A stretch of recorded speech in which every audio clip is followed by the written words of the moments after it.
Призывникам показали, кем они могут работать после службы в армии. В рамках проведения мероприятий, посвященных Дню призывника, ДОСААФ совместно с сотрудниками МВД рассказал будущим солдатам о своей работе, а также ознакомил их с образцами стрелкового оружия. Встреча прошла в Якутском распределительном пункте. На демонстрации побывал и наш корреспондент Лев Нетесов. Ожидая свою отправку, призывники по-разному. Кто-то с трепетом, а кто-то с волнением.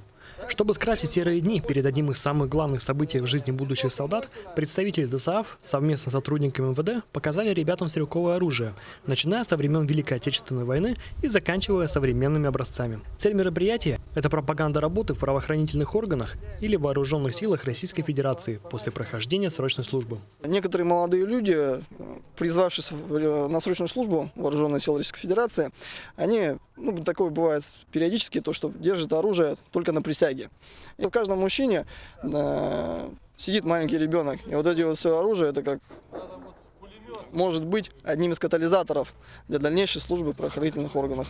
Бойцы СОБРа рассказали призывникам об основных требованиях для прохождения службы в их рядах, отметив для них нормативы физической подготовки, а также наличие высшего образования.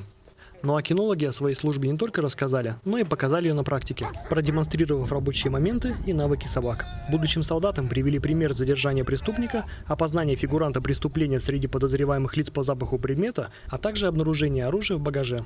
Фигурант прячет оружие, собака этого не видит, прячет в любую сумку, в какую только возможно, да.